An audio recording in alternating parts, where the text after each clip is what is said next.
우리 한번 따라해 보시겠습니다. 우리가 주를 보았노라. 축복된 부활주일 2부 예배에 나오신 모든 분들을 환영하고 축복합니다. 부활의 주님께서 부어주시는 은혜가 우리 모든 성도님들과 가정 위에 더 넘쳐나게 되시기를 주님의 이름으로 기원합니다. 대한민국 철학계 1세대 교육자이며 1920년생, 그러니까 올해 97세가 되시는 김형석 연세대 명예교수가 최근에 100년을 살아보니 라는 책을 냈습니다. 가난하고 힘들었던 격동의 시대를 다 거치며 100년 가까이 산 깊은 경륜으로 쓴 글이라서 그런지 최근에 읽은 책들 가운데는 가장 마음에 닿는 내용들이 많았습니다. 이분은 독자들에게 자신의 기독교 신앙을 에둘러 이렇게 소개했습니다. 평생을 연구하며 가르쳤던 사람으로 예수의 교훈 이상의 가치관과 인생관을 찾을 길이 없어 신앙을 버리지 못한다라고 말하면서 믿지 않는 독자들에게 아주 자연스럽게 자신의 신앙을 고백하고 전하여 주었습니다. 이렇듯 기독교 신앙이 최고의 신앙일 수밖에 없는 이유는 바로 십자가와 부활 사건이 있기 때문입니다. 십자가와 부활을 통해서 우리 인간은 도무지 스스로 해결할 수 없었던 근원적인 죄와 사망의 문제가 해결되었고 하나님과 연결된 삶, 즉 최고의 가치관과 인생관의 신앙이 이루어지게 되는 것입니다. 그러므로 우리는 다른 어떤 것들보다도 십자가와 부활만큼은 확실하게 아는 믿음이 되어야 될 줄로 믿습니다. 먼저 이 십자가는요, 멀리서 감상하는 것이 아니라 바로 나의 죄에 대한 하나님의 공의와 사랑인 것을 깊이 깨달아서 내 영혼 깊은 곳에서부터 솟아나는 회개의 눈물로 만나야 하는 것입니다. 십자가를 내가 만나야 도덕적 윤리적 종교가 아닌 예수님의 보혈로 용서받고 거듭난 새로운 피조물이 될 수 있습니다. 또 이 십자가가 끝이 아니라 반드시 부활 신앙으로 가야만 합니다. 십자가 없는 부활은 의미가 없지만 부활이 없는 십자가는 비참합니다. 이제 십자가에서 우리 옛사람이 죽었으니 새 사람이 살아나야 하지 않겠습니까? 세상의 문제보다 크신 부활의 주님이 나의 주인이 되는 삶이 되어야 합니다. 부활 신앙은 이제 세상의 헛된 기쁨이 아니라 하늘의 참된 기쁨을 아는 신앙입니다. 부활의 신앙은 세상의 야망이 아닌 성령 하나님이 주시는 참된 꿈이 가득한 새 생명의 삶이 되는 것입니다. 오늘 본문 요한복음 20장은요, 예수님의 제자들이 부활하신 예수님을 만나고 그 부활을 믿게 되어지는 감격적인 장면을 우리에게 보여주고 있습니다. 처음에는 예수님이 부활하셨음에도 불구하고 그 사실을 막달라 마리아에게 전해 들었음에도 불구하고 또 베드로와 요한이 직접 주님의 빈 무덤을 보고 왔음에도 불구하고 제자들은 주님의 부활을 믿지 못하였습니다. 그래서 겁에 질린 채 다락방 속에서 문을 걸어 잠그고 두려움에 떨고 있었는데 그런 제자들을 부활의 주님이 친히 찾아오셨습니다. 그리고 만나 주셨습니다.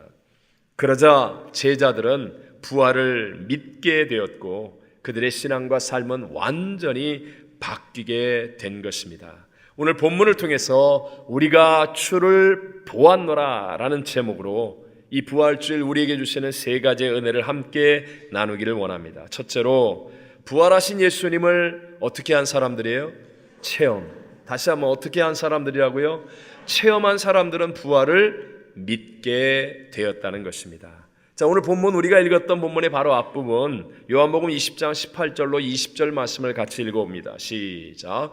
막달라 마리아가 가서 제자들에게 내가 주를 보았다 하고 또 주께서 자기에게 이렇게 말씀하셨다 이르니라. 이날 곧 안식구 첫날 저녁 때에 제자들이 유대인들을 두려워하여 모인 곳에 문들을 닫았더니 예수께서 오사 가운데 서서 이르시되 너희에게 평강이 있을지어다 이 말씀을 하시고 손과 옆구리를 보이시니 제자들이 주를 보고 기뻐하더라. 아멘. 아멘.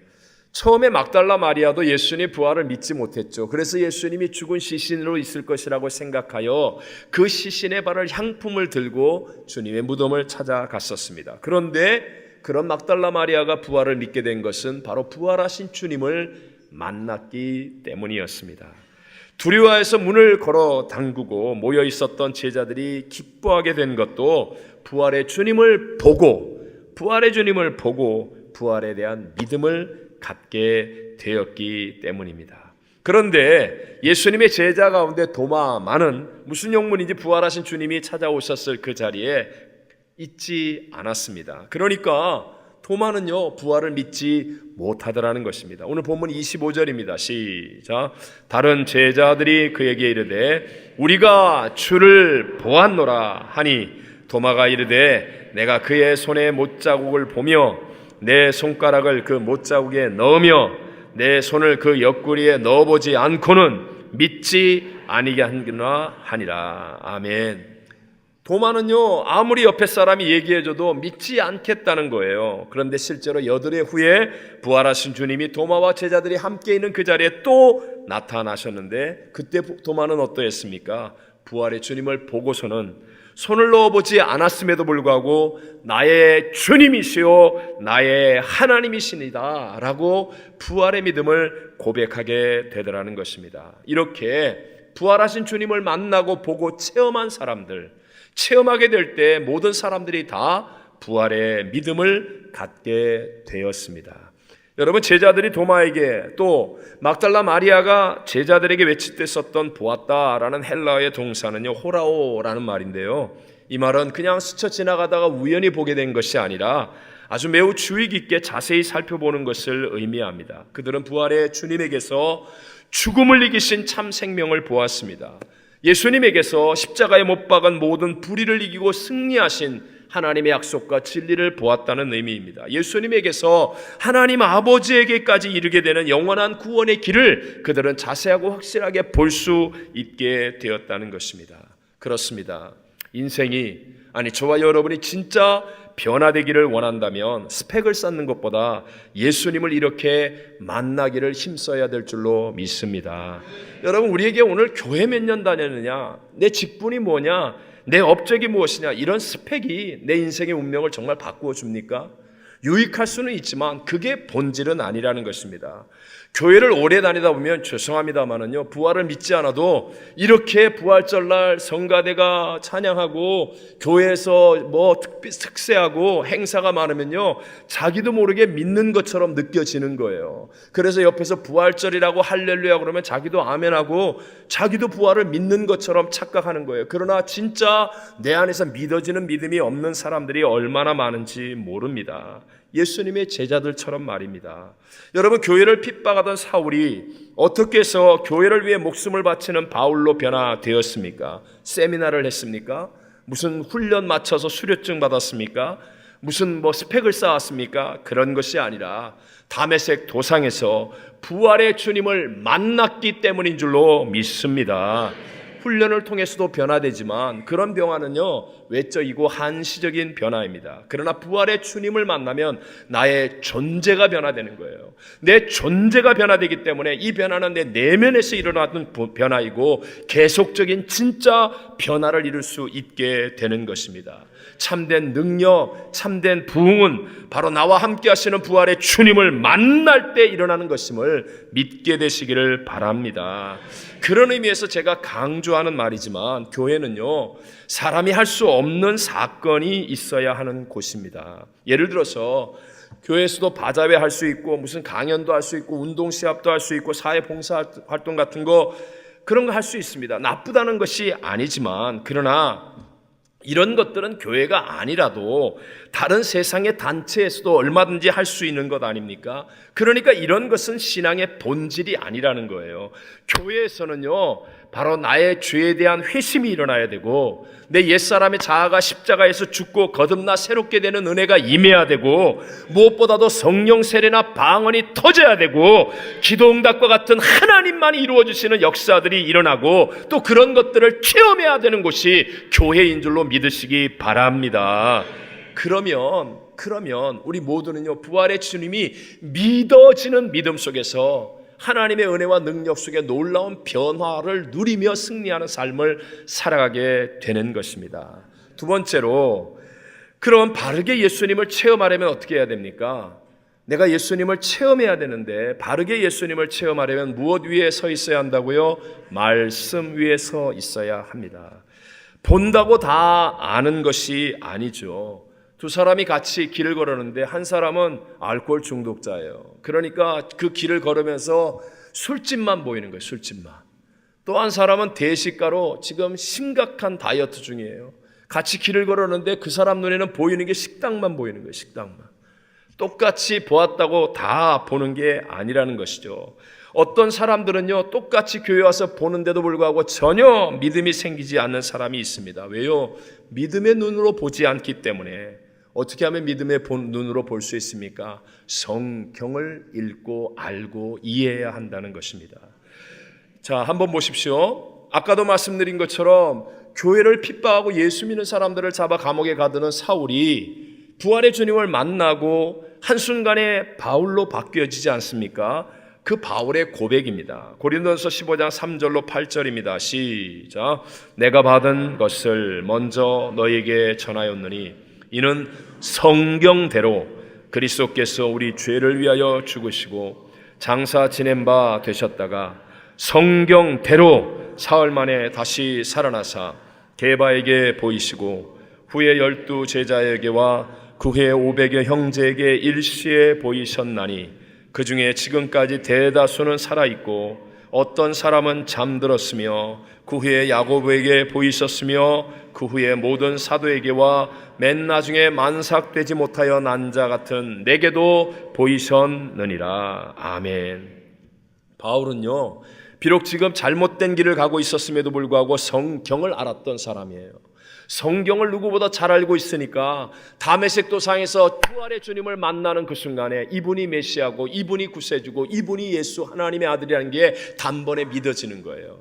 그래서 한순간에 변화될 수 있었다는 것입니다. 여러분, 본문의 도마도 마찬가지 아니에요? 자기의 손을 예수님의 손가발에 못자국에 넣어보지 않았습니다.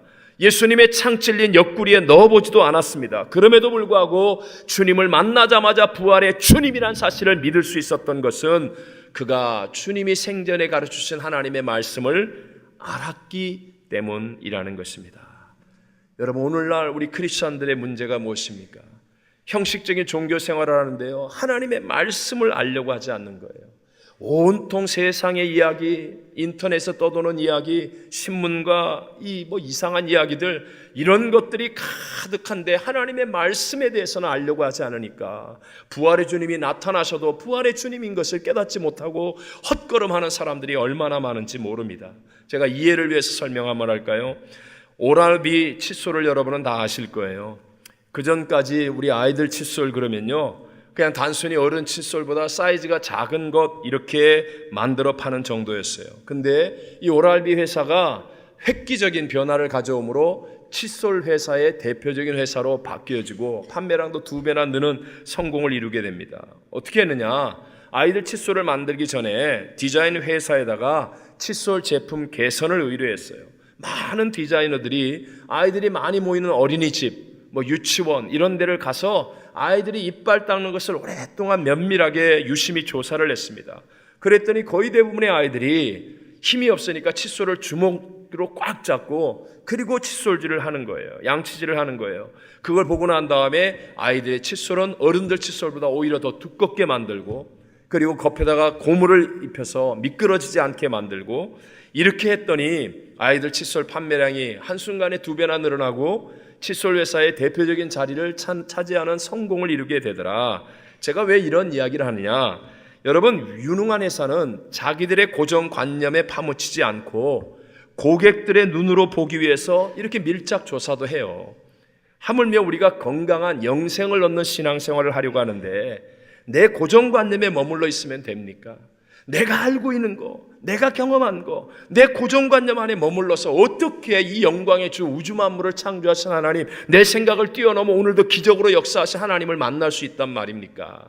내 고정관념이 깨어져야 하는데 고난으로 깨어짐이 아니라 말씀을 통해서 깨어지는 사람이 되어지면 내 생각을 뛰어넘어 역사하는 하나님의 기적도 믿는 자가 되어지고 어제나 오늘이나 영원토록 동일하게 역사하시는 부활의 주님을 만나는 은혜도 누리게 될 줄로 믿습니다.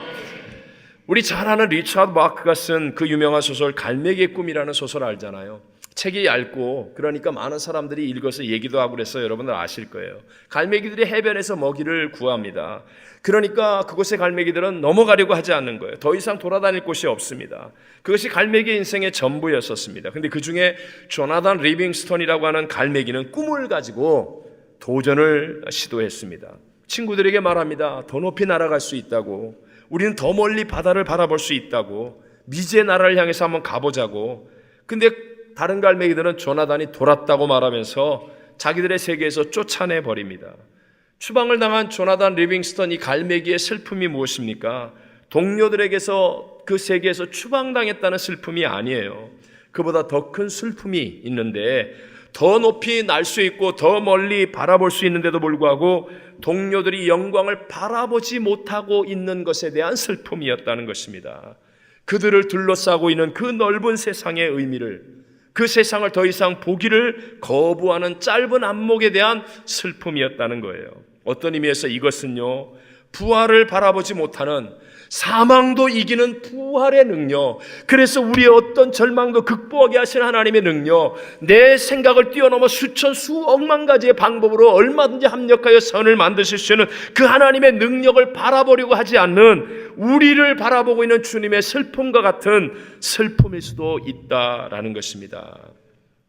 인간의 야망이 아닌 하나님의 꿈은 성경을 통해서 임하게 되는 것임을 믿게 되시기를 바랍니다. 여러분, 우리가 어떤 건축물을 만들 때에도 설계도를 따라서 볼상 사나운 그 형편없는 땅을 평탄 작업을 하고 땅을 깊숙이 파가지고 기초를 놓고 콘크리트를 채우고 때로는 H빔을 세우고 엮어서 막 10층, 30층, 50층 그렇게 올라가면서 멋지고 위대한 새 빌딩이 세워지면 얼마나 감격스럽습니까? 여러분, 피조물들 가운데 유일하게 하나님의 형상과 모양대로 지음받은 것이 바로 우리 인간입니다. 하나님의 약속의 말씀인 이 진리의 말씀인 성경을 통해 우리 인생의 설계도를 볼 수 있게 되고요. 그렇게 될 때 우리는 내 생각을 뛰어넘는 하나님의 꿈과 비전 속에서 부활의 믿음을 갖게 되는 복도 누리게 될 줄로 믿습니다. 마지막 세 번째로, 부활의 믿음은 무엇을 통해서? 증거됨을 통해서 확인할 수 있다는 것입니다. 모든 진리는 행함을 통해서 실증되는 것입니다. 진리 중에 진리인 복음은요, 모호하거나 추상적이지 않습니다. 행했더니, 행하여 봤더니 그대로 되더라. 이것이 바로 복음의 능력인 줄로 믿습니다. 예를 들어서요, 기도는 모호하지 않습니다. 추상적이지 않습니다. 왜냐하면 믿음으로 기도했더니 누구든지 다 응답을 받게 되기 때문입니다. 그래서 난 놓고 기억자를 모르시는 나이 많으신 할머니라 할지라도, 아직까지 이성적으로 깨달음이 없는 어린아이라 할지라도 복잡한 이론과 설명이 필요 없어요. 그냥 기도했더니 하나님의 응답이 나타나는 거예요. 그것이 바로 진리입니다. 이것이 진리라는 거예요. 인간의 이성을 또는 인간의 이해를 뛰어넘는 부활, 어떻게 죽은 자가 다시 살아나? 이 부활도요, 모호하거나 추상적이지 않은 것은 부활을 증거하는 행함이 나타날 때 내가 알게 되기 때문이에요. 부활을 증거하는 행함이 나타나면요, 놀랍게 내게 없었던 부활의 능력이 체험되어집니다. 내게 없었던 하늘의 기쁨이 나타나고, 내게 없었던 지혜를 경험하게 되고, 내게 없었던 용기를 경험하게 되고, 내게 없었던 건강을 건강하게 만들고, 없었던 물질을 있게 만들고, 내게 없었던 하나님의 역사, 하나님의 사람들을 만나게 하고, 부활의 복음을 증거해 보면요, 선교해 보면요, 전도해 보면요, 건강이 생기고 하나님의 역사가 일어나고 물질이 따라오고 사람을 만나게 되고 기적이 일어나는 하나님의 역사들을 경험하기 때문에요. 그래서 행하는 사람, 부활의 복음을 증거하는 사람은 부활의 복음을 확실하게 확증할 수 있게 된다는 것입니다. 여러분, 지금 이 시대에, 우리가 살고 있는 이 시대의 신앙의 문제가 무엇입니까? 신앙을 모르는 사람이 어디 있습니까? 온통 말로만 난무합니다. 말로. 말씀을 순종하고 행함으로 확증하지 않고 자꾸만 말장난으로 신앙을 대신하는 거예요. 오늘날 교회의 모든 갈등과 분쟁의 90% 이상은 다 말장난입니다. 말장난. 기도 해보면 되는데 기도도 해보지 않으면서 기도가 이렇다 저렇다 어쩌다 그쳤다. 네? 사랑, 용서 해면 되잖아요. 뭐 우리 교회는 사랑이 없다? 이거 우리 교회 얘기하는 거 아니에요? 네. 제가 만나는 사람들 우리 교회 사랑해. 그럼 당신은 사랑해봤냐고. 말하는 것 들어보면 자기 입에 더 가시가 많아.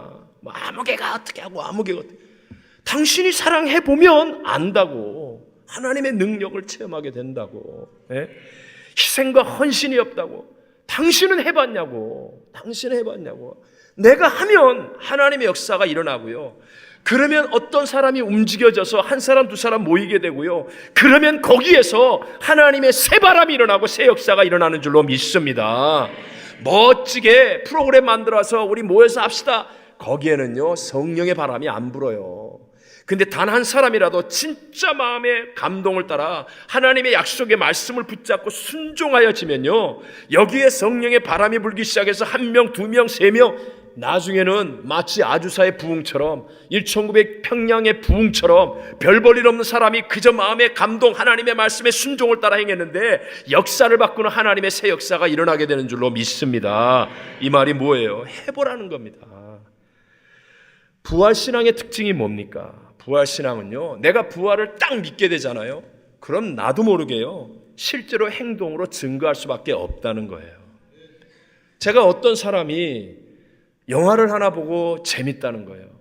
근데 어제도 그 얘기를 하더니 오늘도 또 그 얘기를 하는 거야. 내일만, 이게 참 오래전 얘기니까 어제가 아니야. 계속 날 보고 그거 봤냐고. 그러면서 일주일 동안 계속 그 얘기를 하는 거예요. 어떤 사람은 뭘 맛있는 걸 먹었어요.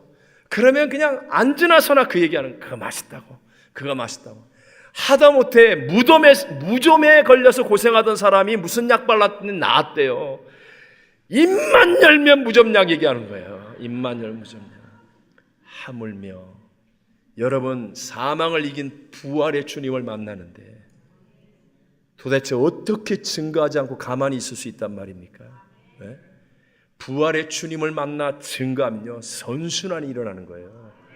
하나님의 능력이 내게 더하여지고, 내가 건강이 없어서 못 전할 것 같았는데 전해보니까 하나님이 막 건강을 부어주시고, 내가 물질이 없어서 선교 못 갔을 것 같았는데 그냥 행해보니까 하나님이 물질을 더하여 주시고, 사람을 만나게 하시고, 용기를 주시고, 지혜를 주시고, 능력을 주시고, 기적이 일어나게 하여 주셔서 우리의 삶이 부활의 능력 안에 승리하게 만들어 주시는 줄로 믿습니다. 여러분, 우리를 도둑질하고 죽여 멸망시키는 원수 마귀가 지금 무엇으로 우리를 다스립니까? 사망의 권세예요. 사망의 권세를 가지고 우리를 지금 얽어매고 있는 거예요. 세상이 주는 메시지, 여러분 뭐 광우병이든 세월호든 아니면 북한의 전쟁 위협이든 다 죽으면 안 된다는 거 아닙니까? 이걸 가지고 우리를 얽어매는 거 아닙니까? 그래서 우리 인생은 안 죽으려고 발버둥 치다가 결국은 초라하게 죽고 마는 거예요. 안 죽으려고 하는 사람들의 특징, 세상의 특징은 너 죽고 나 살자는 거 아니에요. 경쟁에서 내가 이기면 사는 걸로 착각하는 거예요. 근데 우리를 살리는 복음의 특징이 뭐예요? 부활의 복음이 뭡니까? 내가 먼저 죽을 수 있고 또 죽는 거예요. 부활의 복음의 능력이에요. 제가 관계가 아주 안 좋았던 아버지와 아들을 압니다. 그 아버지도 월남전에 갔다 오시고 정말 강하고 거친 분이었어요. 근데 이 사춘기 아들도 그 아버지의 그 아들이라 얼마나 고집이 세고 깐깐한지 툭하며 싸우는 거예요. 결국은 서로 안 지겠다고 으르렁거리다가 아들이 가출을 했습니다. 근데 뭐 얼마 되지 않았는데 이 아들이 음식을 잘못 먹고 진짜 사경에 빠지게 됐어요. 큰 위험에 빠져 사경을 헤매는 거예요. 아버지가 정신없이 병원에 와서 사경에 헤매는 것 같은 아들을 보면서 그 순간에 아버지가 소리를 지른 거예요. 제가 있는데도. 내가 이 아들을 대신해서 죽겠다고, 내 아들 살려달라고. 그러면서 막 뜨거운 마음이 아버지에게 올라오는 거예요. 그러니까 내가 이 아들을 대신해 죽겠다는 아버지의 마음속에 아들의 허물과 잘못이 보일까요? 안 보일까요? 안 보이는 거예요. 그 순간에 이제까지 아버지로서 무례하고 거칠게 했던 자기 자신의 잘못만 보이기 시작하는 거예요. 그래서 막 사경을 헤매는 아들의 손을 붙잡고 막 우는 거예요. 내가 미안하다, 내가 잘못했다, 내가 거칠었다, 내가 관용하지 못했다, 용서를 구한다. 근데 아들이 막 헤매고 있지만 아버지가 우는 소리가 들려요. 그러면서 아버지가 막 울면서 자기가 대신 죽겠다고 하는 그런 상황이 되니까요, 이 아들도 거칠고 관용을 베풀지 않았던, 나쁘다고 생각했던, 그래서 늘 억울한 생각이 있었던 아버지가 아버지로 안 보이는 거예요. 그리고 자기의 허물이 보이는 거예요. 자기의 잘못이, 아버지에게 되들었던 잘못. 그러면서 정신을 차리면서 아버지 잘못했어요, 내가 잘못했어요. 그러고 나니까 아들이 낫더라고요. 서로 안 죽겠다고 할 때는요, 해결될 것 같지 않았던 문제였는데요, 서로 죽겠다고 하니까요, 너무 쉽게 놀라운 은혜로 다 해결되어지더라는 것입니다. 물론 그 후에 또 싸웠어요. 또 나가기도 했어요. 그런데 굉장히 좋아졌어요. 지금은요, 그 아들님 너무 훌륭하고요, 아버님과 좋은 관계 있고요. 그렇습니다. 내가 죽을 수 있을 때 해결되지 않을 문제, 절망은 없습니다. 내가 죽겠다고 하는데 뭐가 겁납니까? 내가 죽겠다고 하는데 뭐가 겁날 게 있습니까? 부활의 복음이 들어오면 죽음을 두려워하지 않을 수 있는 놀라운 은혜. 물론 육신적으로는 놀래요, 두려워요. 그런데 내 속에는 부활의 복음이 그 놀램과 두려움을 얼마나 이기는 거예요. 그래서 그까짓 거, 내가 지금 죽어도 천국 가, 부활의 주님이 나와 함께 하시니까 난 괜찮아, 내가 죽을게, 여기까지 갈 수 있게 되는 거죠. 그러면 내가 생각하지 못했던 하늘의 능력이 내게 임하고 모든 것이 합력하여 선이 되어지는 새 역사는 만들어지게 되는 줄로 믿습니다. 오늘 우리들이 살아가는 세상의 형편 어떻습니까? 여러분, 절대로 좋아지지 않을 겁니다.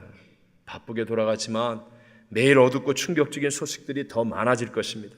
한국의 대통령 탄핵 소식부터 북한의 어두운 소식, 또 계속적인 세계적인 테러, 살상, 이혼, 분노, 좌절, 우울증, 인간관계의 파괴, 문란한 성문화의 탈선 소식들, 경제적인 고통, 좋아지지 않습니다, 여러분.